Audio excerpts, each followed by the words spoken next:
Bonjour à toutes et à tous, Valentin Franc avec vous pour ce nouveau point de marché. Nous sommes le vendredi 3 août 2018 et aujourd'hui, comme vous le savez, c'est les chiffres de l'emploi américain avec le NFP qui seront publiés.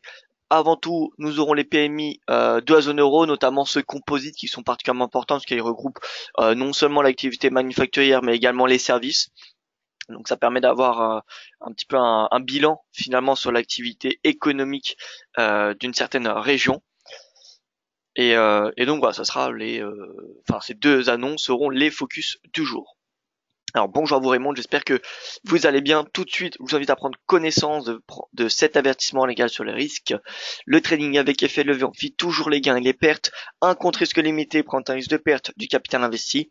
L'investissement sur compte titre prend un risque de perte en capital. IG fournit exclusivement un service d'exécution d'ordre. Cette présentation est à titre indicatif et ne saurait être considérée comme un conseil ou une recommandation. Alors on va continuer avec le briefing de l'actualité. On a eu, comme vous le savez, la Banque d'Angleterre qui a voté à l'unanimité euh, pour un relèvement des taux directeurs de la BOE, donc de 25 points base, ce qui veut dire que c'est la deuxième hausse des taux depuis la crise financière. Deuxième hausse des taux de la Banque d'Angleterre, bien évidemment. Aucun changement dans les prévisions de la BOE, enfin aucun, vraiment très minime. Et Mark Carney qui a déclaré que la politique monétaire devrait marcher sans courir tout en exprimant ses inquiétudes quant au risque d'un hard Brexit. D'un point de vue guerre commerciale États-Unis-Chine, on a Wilbur Ross qui a réitéré les menaces de Trump vis-à-vis de la Chine en indiquant que les États-Unis devraient créer une situation où il serait plus douloureux pour la Chine de continuer leur mauvaise pratique plutôt que de les réformer. Et d'un autre côté, on a le ministère chinois du commerce qui a indiqué que la Chine est pleinement préparée et devra riposter pour défendre la dignité de la nation et les intérêts du peuple. Toujours en Chine, le PMI composite de CAC 5 est tombé à 52,3 points en juillet contre 53 en juin, donc une baisse, principalement en raison du ralentissement de la croissance des usines qui est à son plus bas en 8 mois. Apple, vous avez sans doute vu ce titre, Apple qui est la première société publique cotée en bourse à atteindre une capitalisation boursière de 1000 milliards de dollars.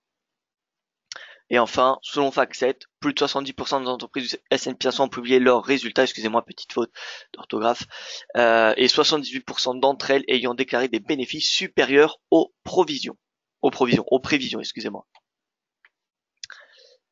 Voici les tendances d'hier et de ce matin sur les marchés financiers. Le Dixi qui a pris 0,60%. On a eu une BOE, enfin l'impact positif de la hausse des taux qui a rapidement été corrigé par le marché. Et comme vous savez, on a 11%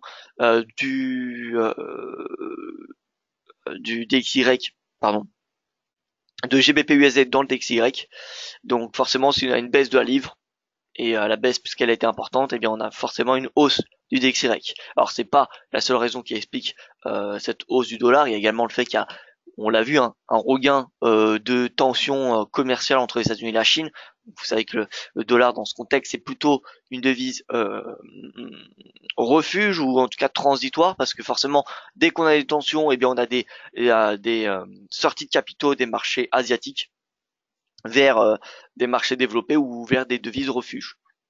Et tout cela se fait presque intégralement en dollars. Donc c'est une devise non seulement refuge, le dollar dans ce contexte, mais également nécessaire pour passer d'un marché émergent en Asie à un marché américain ou à un autre marché. Par exemple, s'il y a un investisseur argentin qui souhaite investir euh, en, en Asie, par exemple, bon, je fais surtout référence aux pays émergents asiatiques, pas au Japon, mais il n'y a pas vraiment enfin, on va dire que les produits financiers vont pas se faire entre le peso argentin et je sais pas la devise thaïlandaise. Ça va surtout se faire, donc l'argentin va devoir acheter du dollar, enfin, pour rapatrier ses fonds d'Asie, il va faire la conversion entre la devise thaïlandaise et ensuite le dollar, et ensuite le dollar vers le peso argentin. D'accord, il y a pas de direct entre le peso argentin et le titre financier en Asie.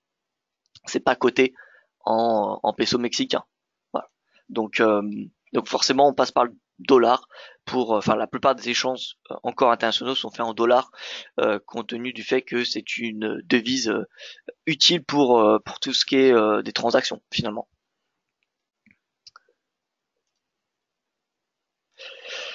Donc voilà pour ce qui est du dollar, donc hausse de celui-ci. Le Dow Jones qui a clôturé en légère baisse, voilà, inchangé on va dire par rapport à hier. Le S&P Nasdaq qui progresse avec notamment un rebond du marché technologique. Tesla qui a pris 16% hier, 16%. Apple qui en a pris presque 3. Le T-Note qui perd 2 points de base. Donc ça renforce ma perspective baissière sur le dollar de plus en plus parce que finalement, bon, le rendement, on sait qu'il est, enfin le dollar est corrélé au rendement, parce que si on a un rendement qui augmente, on a un marché obligataire qui est vendu et donc ça veut dire qu'on a du dollar qui est acheté. Si on a un rendement finalement qui est sous résistance, 3%, vous savez que c'est une résistance importante, eh bien on a plutôt une perspective baissière sur le rendement et donc haussière sur le marché obligataire et donc baissier sur le dollar. Donc le fait que le rendement taponne sous les 3% et que ne le dépasse pas vraiment, eh bien finalement ça c'est un signal en plus en faveur de la baisse du dollar. Voilà. Donc on a vraiment de plus en plus de signaux baissiers en faveur du dollar. D'ailleurs, pardon, je ne sais pas si vous regardez IGTV ce matin, alors la télé anglaise, on m'a demandé une analyse technique sur une analyse technique et j'ai fait sur le GBP/USD que je vais vous faire voir dans un petit instant et voilà, on trouve vraiment des signaux particulièrement baissiers sur dollar de plus en plus. Donc voilà, vraiment, c'est pas que je suis certain que le dollar va baisser, mais voilà, c'est vraiment une très forte conviction. Ce matin, on a le yen qui est à l'équilibre. Les minutes de la BOJ, il n'y a eu aucune nouvelle là-dedans. Alors, c'était pas les minutes de la BOJ par rapport à la décision du début de semaine, c'était la minute de la BOJ par rapport à ce qui avait été dit il y a 3 semaines. D'accord? Donc c'est pas lié entre ce qu'il y a eu lundi et ce qu'on a ce matin. Faut comprendre que ce qu'on a eu ce matin, c'était la déclaration qu'on avait eue il y a 3 semaines. Avant le fait qu'on ait eu ce ajustement de la politique monétaire de la BOJ. Donc c'est pour cela peut-être qu'on a voilà, un yen qui ne progresse pas. Le gold qui est en baisse sous pression à cause du dollar. Le Nikkei, le Hang Seng, vous voyez qui sont en très très légère hausse. Et le MSCI Asia exclu Japon, vous voyez qui est en baisse de 34%. Là on voit clairement l'impact des tensions commerciales, parce que ça impacte énormément les marchés émergents asiatiques. Dans une moindre mesure le Japon, parce que le Japon c'est une économie développée. Mais vous savez que la Chine a des accords de libre-échange avec la plupart des pays asiatiques, et donc forcément si on a des tensions commerciales, et bien entre les États-Unis et la Chine, c'est finalement toute la région asiatique qui va être impactée par dans un second, enfin par ricochet de ces tensions, de ces menaces. Voilà, on va passer au calendrier économique. On a l'IPC, vous voyez, dans 15 minutes, même pas dans 10 minutes maintenant à peine, l'inflation suisse. L'inflation suisse, IPC attendu en légère hausse, 1,2%. L'IPC harmonisé, alors, 1%, pardon, là c'est pas annuel, ça doit être mensuel. Hein. Donc 1% pour l'IPC harmonisé. 9h45, les indices PMI composite, ça sera les plus importants. Composite français, composite italien, composite allemand. À 10h, on aura le composite de la zone euro. Donc voilà, on aura pas mal d'annonces. Alors le composite français 54,5 contre 54,5, donc inchangé par rapport à la précédente publication. Le composite allemand 55,2, 55,2. Donc à mon avis celui de la zone euro 54,4, voilà. Donc c'est inchangé. Pardon, 54,3, 54,3 pour composite de la zone euro. On aura également celui des UK qui sera publié à 10h30. PMI composite 54,9 contre 55,2, donc ralentissement du composite. Alors le composite c'est particulièrement important parce que vous savez que le PIB il est généralement publié, on va dire 3 mois après la référence de la publication. C'est-à-dire que par exemple pour le PIB du second trimestre, celui des États-Unis, on aura l'estimation finale qui tombera en octobre. Deuxième trimestre, alors Oui, c'est ça. Juillet, août, non, septembre.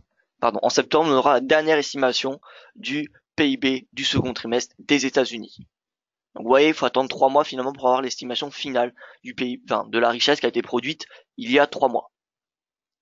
Donc, les PMI, c'est vraiment sur un rythme mensuel finalement, et ils sont assez fiables pour, on va dire, je ne dirais pas prédire, mais anticiper l'activité économique du pays et donc le PIB.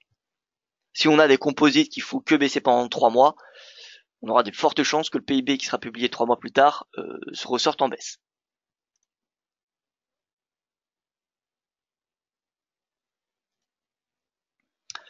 Voilà, donc outre ces rendez-vous ce matin, 14h30, vous savez que c'est le rendez-vous du jour à ne pas manquer avec le NFP, dont j'aurai l'occasion de vous faire un webinaire spécial. Pour s'inscrire, rien de plus simple, vous allez sur le site DailyFX français, dailyfx.com, et donc là vous avez stratégie bourse forex, vous allez dans calendrier, non pardon, formation, séminaire en ligne, et là vous avez, vous voyez, webinaire spécial, rapport NFP, donc que je commencerai à 14h15. Et donc, ce que nous attendons, taux de chômage en légère baisse, en baisse de 1 point de base. Surtout le salaire horaire moyen qui est extrêmement important, attendu à 0,3%, en hausse de 0,3% par rapport au mois précédent et inchangé par rapport à la précédente publication. Donc 2,7%, ça reste quand même un rythme assez élevé et qui permettent dans le fond de soutenir l'IPC Core. Et on aura 15h45, indice PMI composite des États-Unis. Ouais, donc le service qu'on a eu 56,2. 56,2. Alors là, c'est le market et là, c'est l'ISM. Donc, faut pas confondre les deux. ISM, c'est une agence. Market, c'est une agence. Donc, le service 56,2. Il me semble qu'on a eu le manufacturier en début de semaine. Début de semaine. Non, c'est l'activité manufacturière de Dallas. Il me semble qu'on a eu PMI. Alors,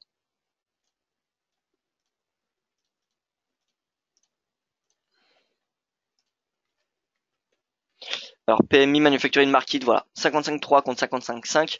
Donc on a une baisse par rapport à la précédente publication sur PMI manufacturier. Le service 56,2, 56,2. Donc le composite, il y a plus de chances que le composite ressorte en dessous de 55,9. Pourquoi? Parce que finalement, même si le service, il est comme prévu inchangé, étant donné que le manufacturier a baissé par rapport au précédent mois, eh bien on aura mécaniquement une baisse du composite de environ, si c'est inchangé, on aura probablement 55,8. Si on a 56,2 sur le service, on aura très probablement 55,8 sur le composite. 55,8 ou 55,7. Voilà. Voilà, et donc je vais passer à l'analyse technique. Je vais vous faire voir vraiment, moi, l'analyse technique du dollar, parce que vraiment c'est particulièrement intéressant.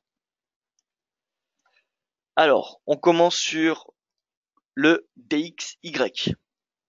DXY, 95 points, résistance, comme ce fut le cas en novembre. Divergence baissière. Alors certes, on a un rebond du RSI avec un rebond du prix. On revient vers 95.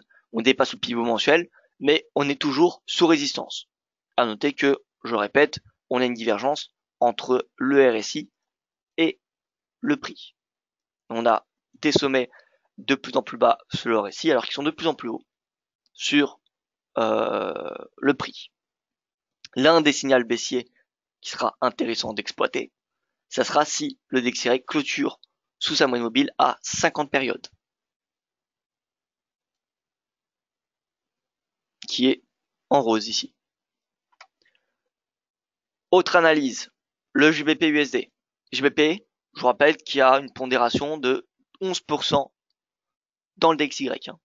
Eh bien, regardez, grosse divergence. Grosse divergence. Si le RSI clôture au-dessus de 50, c'est un autre signal bullish. À noter que le prix est ce matin à 1,30. Donc ça peut être intéressant de le payer. Donc journalier, on a une divergence. En 4 heures, on est comme je vous dis à 1,30, mais également proche du SE hebdomadaire et du bas de son canal. Et en horaire, qu'est-ce que nous avons? On a une divergence bullish. Donc à très court terme, il y a des chances qu'on vienne chercher les 1,30-50, bien évidemment, sans compter, sans prendre en considération le NFI, parce que le NFI, on peut pas vraiment le prévoir. Voilà, donc là en tout cas on est sur support, avec des puissants signaux bullish sur le GBP. L'eurodoll, on avait donc une divergence, vous le savez. On avait une divergence, là on n'a plus vraiment de signaux, si ce n'est que le prix est sorti par le bas de son triangle. Donc on a un premier objectif baissier à 1,15. Premier objectif baissier à 1,15. Si on clôture au-dessus d'1,15, ça sera cette hauteur, qui est l'objectif théorique d'une sortie du triangle, qui sera reportée. Et donc, là, théoriquement, on peut avoir un repli jusqu'à environ, vous voyez, 1,13. Personnellement, ça m'étonnerait qu'on achète ce niveau de prix, parce que ça nécessiterait que le rendement du 10 ans américain dépasse les 3%, que DXY dépasse les 95, et que le GBP s'enfonce sous 1,30, et que le gold passe en dessous des 1 200 $. Regardez dans le journalier, gold, pareil, divergence bullish. Divergence bullish. Pour moi, comme je vous l'ai dit, le gold, ça semble assez naturel qu'il aille chercher les 1200. Mais est-ce qu'il va dépasser ce seuil? Honnêtement, je ne pense pas. Techniquement, en tout cas, on a un prix qui n'est plus du tout accompagné par le momentum. Et ça me fait clairement penser à ce qu'on avait, voilà, à ce moment-là, en janvier. Regardez en janvier, gold, GBP, premier trimestre, l'euro-dollar en janvier, pareil, divergence. Qu'est-ce que je peux vous faire voir d'autre? L'USD Yen, qui a 30% de pondération sur le dollar, et c'est pas une paire mineure, hein, le dollar yen c'est vraiment une grosse paire, c'est la plus grosse paire avec l'euro dollar et le GBP USD peut-être, hein. Donc même sans doute. Et là on voit, donc on a eu une divergence en journalier, et on a un RSI, vous voyez, qui est dorénavant neutre. Il n'est plus bullish, il n'est plus orienté à la hausse. Donc voilà, on a plus, en tout cas de momentum bullish sur l'USD Yen. Faut plus qu'attendre des signaux baissiers sur le prix. Donc ça peut être si le prix clôture sous sa moyenne mobile à 50 jours. Vous voyez que ça n'a pas été le cas depuis pas mal de temps. Donc s'il clôture sous sa moyenne mobile à 50 jours, ça peut être un signal baissier. Donc sur les paires majeures, honnêtement, moi je vois de plus en plus de divergences négatives pour le dollar. Sur l'USD-CHF, alors USD-CHF, non, on n'a pas de divergence. On n'a pas de divergence. Voilà, mais en tout cas l'eurodoll, bon, c'est baissier. On n'a pas de signaux haussiers pour le moment. En tout cas, le GBP divergence, hors divergence.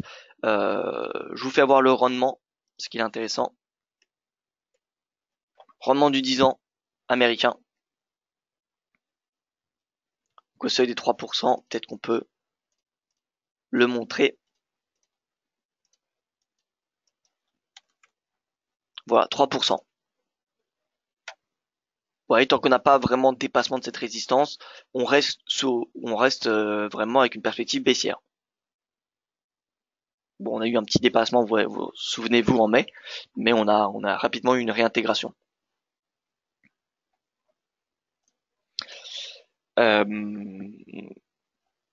Alors peut-être que ça pourrait être intéressant, voilà, de montrer le pétrole.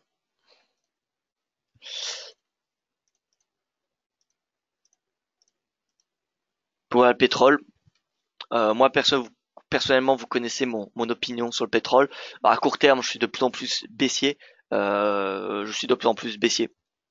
Sur le cours du pétrole. Encore une fois, d'un point de vue technique, sur le pétrole, alors le brut déjà en journalier. Vous voyez que on a un RSI qui est dorénavant sous 50. On a une sortie par le bas de ce canal. Prochain support, la moyenne mobile à 200 jours. Si on franchit cette moyenne mobile, on vient spéculer sur une baisse jusqu'à 58 $, qui correspond à 50% de retracement de la tendance haussière. Voilà, et sur du weekly, sur de l'hebdo, vous voyez que ce qu'on a eu, ce qu'on a même, c'est une divergence. C'est une divergence sur le Brut. Et sur le Brent, pareil. Vous voyez qu'on a une divergence. Et les RSI sont proches de 50. Si on casse 50, baisse du pétrole, forcément le rendement du 10 ans, il va baisser. Pourquoi? Parce qu'en fait, le pétrole, c'est une matière première. Et vous savez que aujourd'hui, l'inflation est beaucoup guidée par le pétrole. Si le pétrole est haussier, l'inflation est haussière. Enfin, l'inflation accélère. Et vice versa. Donc finalement, si le pétrole baisse, on va avoir des perspectives sur un ralentissement de l'inflation et donc un ralentissement du rythme de hausse des taux de la Fed. Et par conséquent, le 10 ans américain ralentit, il baisse dans le meilleur des cas. C'est pour ça que les pétroles ont un impact ont une certaine corrélation avec le rendement du 10 ans. D'ailleurs, j'ai publié un graphique il n'y a pas longtemps. Alors, c'était donc, je vais vous faire voir. Alors, donc j'ai publié un graphique en début de semaine sur tout ça, enfin sur toute ce cycle, parce que aujourd'hui tous les marchés sont liés, ça vous le savez, mais pour prédire le dollar, il n'y a pas que le rendement du 10 ans ou l'euro-dollar ou peu importe qui permet de comment dire anticiper l'action du dollar. Il y a vraiment pas mal de choses, dont notamment, alors je cherche un graphique que j'ai enregistré, il me semble. Voilà, c'est celui-ci. Voilà, donc c'est ce graphique que j'ai fait en début de semaine. Vous voyez le 1er août finalement, donc c'était il y a 2 jours. Alors qu'est-ce que nous avons sur les 5 dernières années? On a l'or en jaune, le rendement du 10 ans, oui, en vert. Le CRB Index qui est tout simplement l'indice commodities matières premières global de Reuters. C'est vraiment l'indice, si vous avez envie, c'est vraiment le benchmark des matières premières. Pour Wall Street, vous avez le S&P 500. Pour l'Europe, vous avez le Stoxx 600. Pour les matières premières, l'indice international pour voir la tendance des matières premières, c'est le CRB Index. C'est vraiment la référence. Et donc, le RSI est appliqué au CRB Index. Le gold, dans la théorie des marchés financiers et de l'analyse technique, le gold est un indicateur précoce des matières premières. C'est-à-dire que le gold a tendance à être en amont de la tendance des matières premières. Donc le gold baisse avant le CRB Index et avant le pétrole, généralement. Il faut savoir que dans le CRB Index, il y a 25% de pétrole. C'est la composante la plus importante. Donc finalement, on a le gold qui baisse. Et vous voyez que le gold, on a une certaine corrélation avec le rendement du 10 ans et avec le CRB Index, ça se voit. Et les Fed Funds Rate, vous savez que les Fed Funds Rate, c'est les taux américains, c'est le taux de la Réserve fédérale. Eh bien, il y a une certaine, vous voyez, corrélation. Il y a une certaine corrélation. Donc, si on a finalement des matières premières qui chutent, on a des chances que le 10 ans baisse et en tout cas que ça ralentisse. Ça va pas compromettre le rythme de hausse des taux de la Fed, mais ça va probablement le ralentir, ce que le marché n'anticipe pas. Le marché anticipe toujours 3 hausses des taux de la Fed en 2019. Voilà, donc personnellement, moi je me passe de plus en plus baissier sur le dollar, à mesure que les matières premières baissent. Et voilà. Et qu'on ait, d'un point de vue technique, vous voyez, des signaux particulièrement baissiers sur le dollar.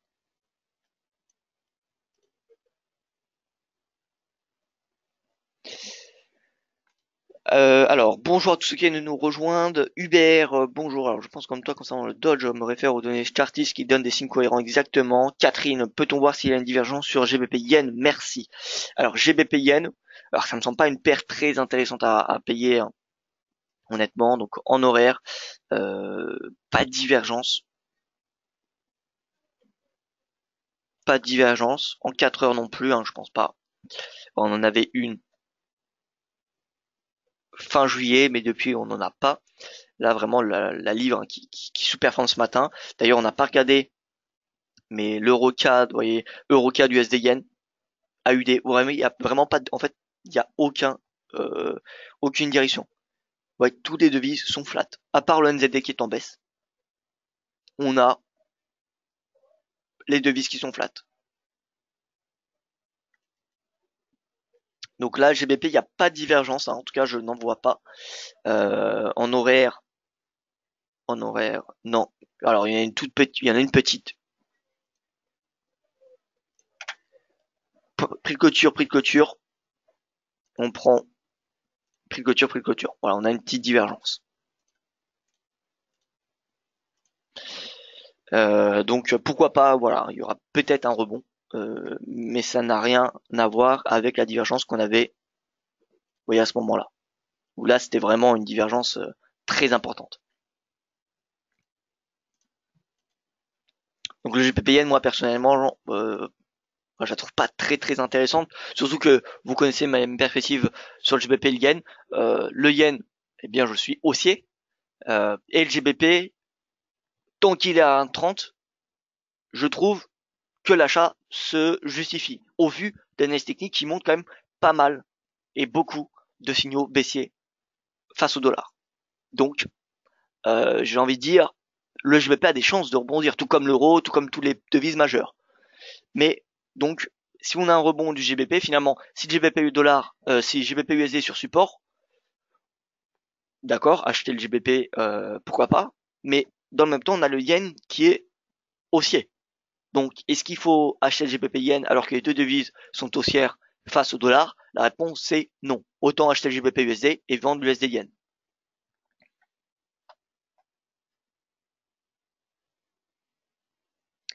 Donc voilà, on passe sur les marchés actions avec le CAC 40 qui est en baisse. Voilà, une nouvelle journée de baisse sur le CAC après 2 semaines, il me semble, de baisse consécutive. Hein.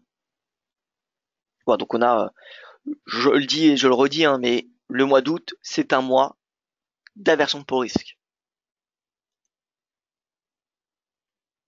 Qu'est-ce que je peux vous montrer pour cela? C'est le MSCI World.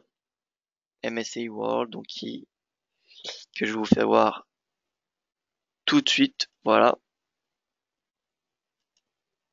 Bon, j'ai eu que les données depuis 2004, donc ça fait que voilà 19 ans. 19 ans, pardon, 14 ans. Excusez-moi que j'ai fait ces statistiques, mais vous voyez que le mois d'août, c'est pas un mois de haussier. Le mois de juillet, c'est un mois haussier exclusivement parce qu'il y a la publication des résultats. Et donc la publication des résultats booste les marchés actions. Et c'est pour ça qu'on dit sell in May and go away. Et en fait, on revient finalement en octobre. Là, c'est assez surprenant parce que ce soit sur l'Eurostock 600 ou sur le S&P 500, on n'a jamais de hausse enfin, on n'a statiquement pas de hausse au mois de septembre. Alors peut-être si, parce que là c'est depuis 2004, alors que les études que j'ai fait sur le stock 600 et sur le S&P 500 c'est depuis 1985 il me semble. Donc peut-être que finalement ces chiffres, enfin ces années plus lointaines ont affecté le mois de septembre et donc se répercutent sur la statistique. Mais bon, vous voyez qu'en tout cas septembre, on a un rebond, oui, mais surtout en octobre où vraiment, d'un point de vue très long terme, on a un rebond des marchés actions. Donc mois d'août en tout cas, c'est, vous voyez, depuis 2004, depuis 85, peu importe, que ce soit sur le stock 600, sur le S&P 500, sur le MSCI World, on a une baisse. D'ailleurs, il faut savoir que dans le MSCI World, il y a à peu près, on va dire, alors de mémoire, 65% d'actions, 65-70% peut-être des actions européennes et américaines. Le reste, c'est de l'Asie et de l'Afrique et du Moyen-Orient, surtout de l'Asie, avec le Japon qui fait 8% à lui seul. Donc vous voyez que finalement, Japon, zone euro, enfin Japon, pardon, Union européenne et États-Unis, c'est environ, allez, on va dire 80%, 75-80% du MSCI World.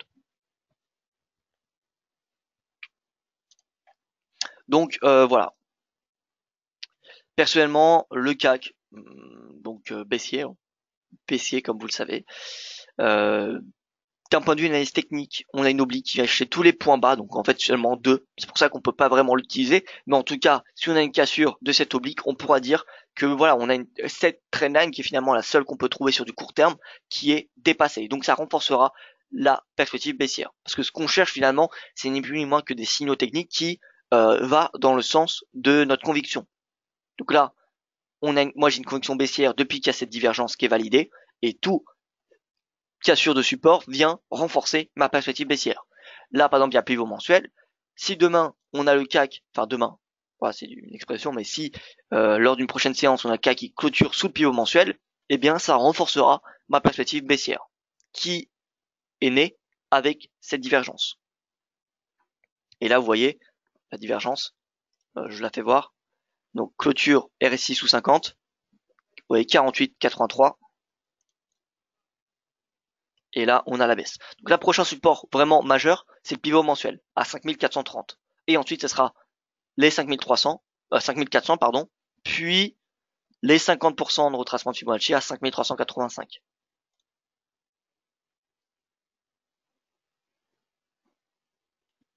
Alors, je n'ai pas eu le temps de voir le USD Yen, alors je vais revenir sur le USD Yen, il n'y a pas grand chose d'intéressant dessus. Donc, objectif K40, 5430. Voilà, c'est ça. À court terme, 5430. Pour ceux qui sont un peu plus sur du swing trading moyen terme, on vient chercher les 5400. Vous voyez, globalement, 5400, c'est la moyenne mobile à 200 périodes sur le graphique 4 heures. C'est les 50% de retracement de Fibonacci. C'est un sol psychologique. Donc, ça me semble assez naturel que si on dépasse les 5430, on ira chercher les 5400. Le DAX, pareil. Même topo. On a une divergence, il me semble.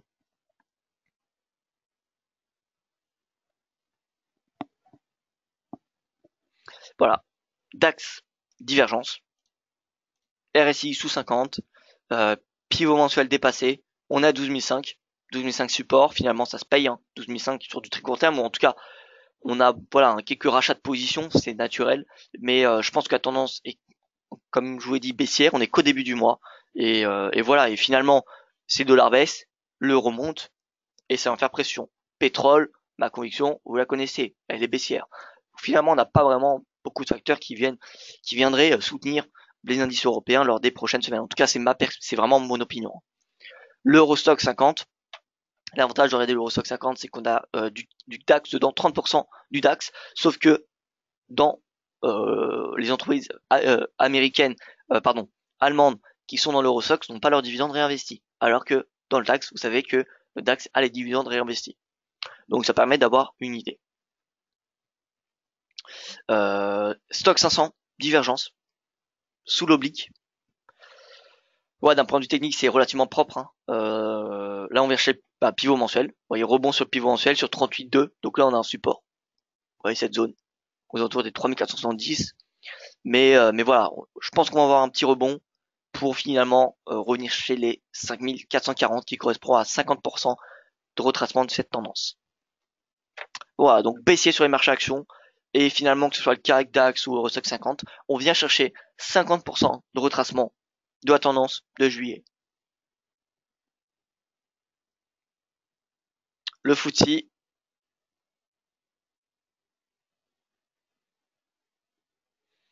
FTSE 600. Alors, vous voyez que bull market de juillet était beaucoup moins important. On a eu du point bas au point haut 3%, alors que sur le DAX, donc on a eu 5 et quelques, sur le CAC même. Alors je reviens rapidement, mais point bas, point haut, 5,51. Vous voyez, donc FTSE a clairement sous-performé. Et là, il a finalement, en quelques journées, vous voyez, finalement depuis le début de semaine, le FTSE a, en une semaine, retracé ses gains d'un mois. Donc voilà, FTSE revient sur support, 7500 points. Et finalement, vous savez qu'il y a une corrélation négative dorénavant entre le FTSE le GBP USD, il me semble. La corrélation a changé après le vote du Brexit. Donc GBP USD, on va superposer le FTSE.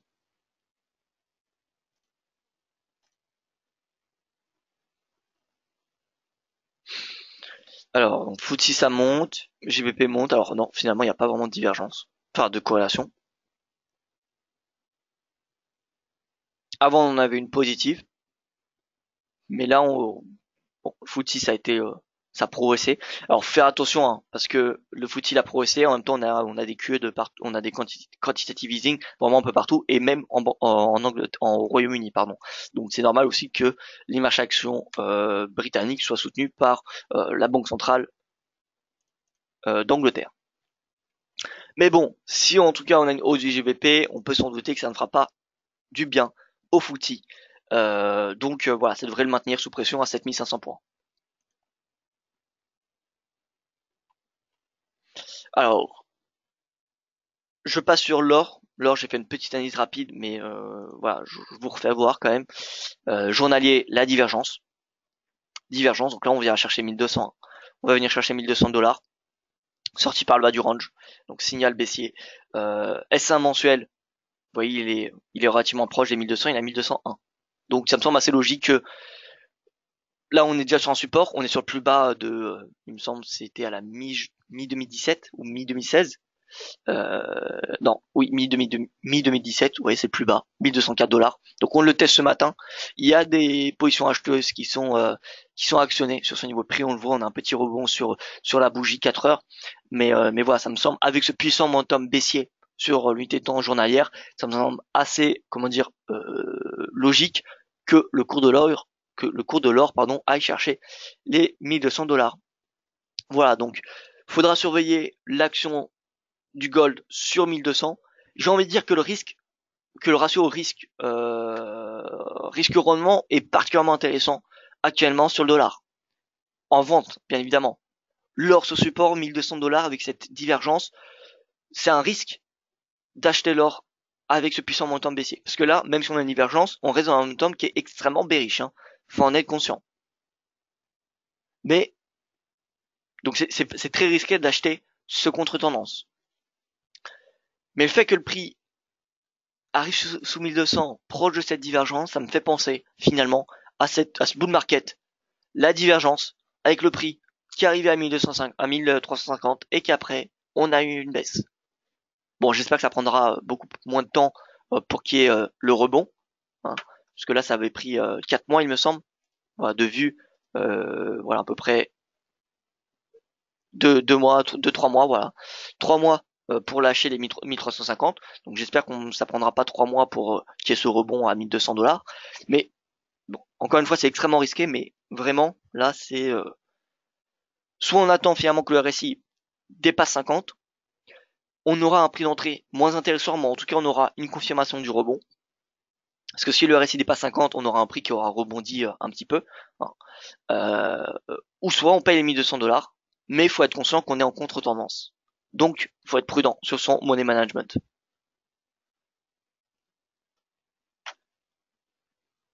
Voilà, donc pour le gold, on va pas avoir le rebond immédiatement, hein. Ça, faut le savoir. On va pas avoir le rebond la semaine prochaine, hein. Enfin, ça m'étonnerait. Ça me semble très très peu probable. Je dirais même qu'on aura probablement le rebond en amont de la Fed. En amont de la Fed, le prochain décision des taux de la Fed, c'est le 26 septembre, me semble-t-il.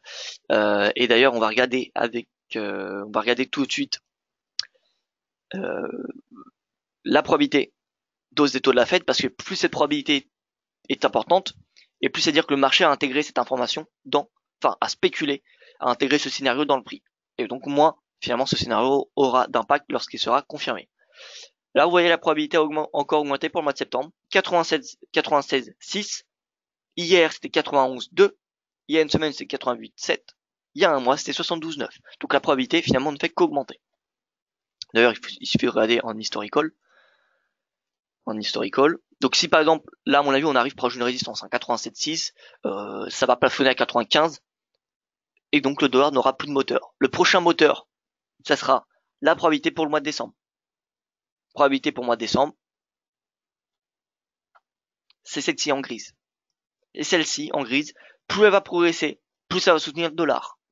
Mais en même temps, plus le marché aura intégré cette annonce. Et donc moins, ensuite, il y aura des chances qu'on aura une hausse. Si par exemple cette probabilité est à 80%, le dollar où il y aura finalement très peu de moteurs pour progresser. À part si le marché price finalement sur les taux pour l'année prochaine. Donc gold rebond zone 1200, pas avant, exactement. Bon, on est à 1204. On aura peut-être probablement un rebond technique. Hein. Aujourd'hui, si on a un mauvais NFP, on aura très probablement un rebond. Mais dès la semaine prochaine, à mon avis, le gold ira à nouveau chercher, enfin, cette fois-ci, chercher les 1200. Consolider sur ce prix pendant, pour être honnête avec vous, je pense quelques semaines. Et ensuite rebondir. Je pense pas qu'on aura vraiment un rebond comme celui-ci. Ça m'étonnerait. Mais bon, ça c'est possible. Mais c'est pour ça que finalement les 1200 $ peuvent être intéressants à t'acheter.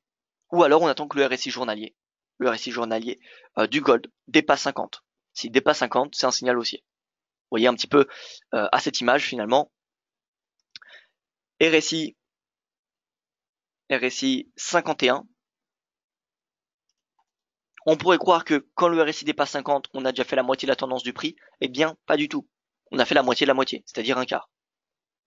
Alors c'est pas statistique, hein, mais là en tout cas visuellement on a fait un quart qu'on a eu le signal haussier du RSI.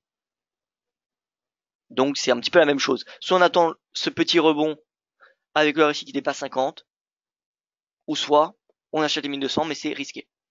Faut le savoir. Mais le ratio risque-rendement me semble particulièrement intéressant avec les signaux qu'on a sur le DXY, sur le GBP USD. Voilà. Et donc l'USD yen, on m'a demandé donc l'USD yen. Bon, il n'y a pas grand chose, vous voyez, depuis 3 jours, c'est des doji. On a de la volatilité en intraday, mais sinon, voilà, pas grand chose. Ça va jouer au niveau du NFP. Vous voyez, en horaire, pivot mensuel, résistance. Et voilà, les 111,34, ce sera le support du NFP. J'ai envie de dire même, finalement, c'est le R2 hebdomadaire et le pivot hebdomadaire qui seront les bornes pour le NFP.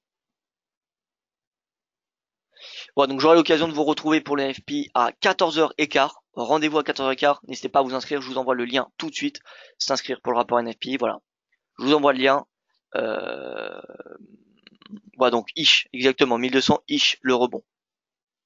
Gold en bas de nuage mensuel. On y est presque. Alors, écoutez, j'ai pas l'habitude de le faire, mais on va regarder. Cela, pivot, alors mensuel. Et on va mettre notre ami Ishimoku.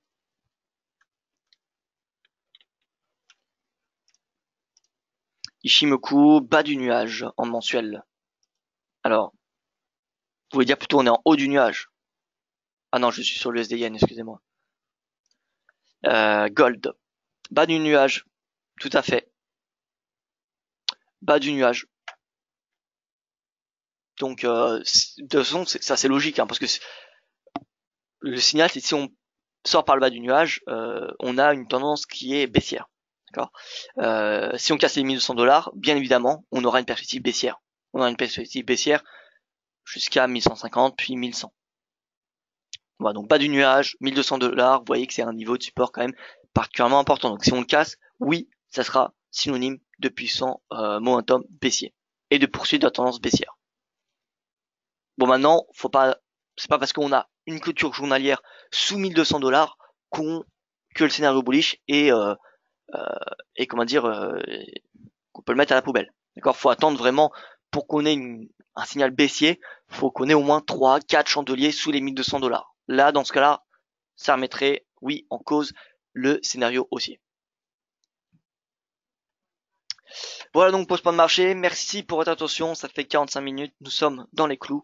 Je vous souhaite une excellente matinée. Je vous dis à tout à l'heure, 14h15 pour le webinaire spécial NFP que j'aurai le plaisir de présenter. Voilà. En attendant, soyez prudents sur les marchés et voilà. Je vous rappelle PMI Composite qui seront publiés dans l'Union européenne ce matin.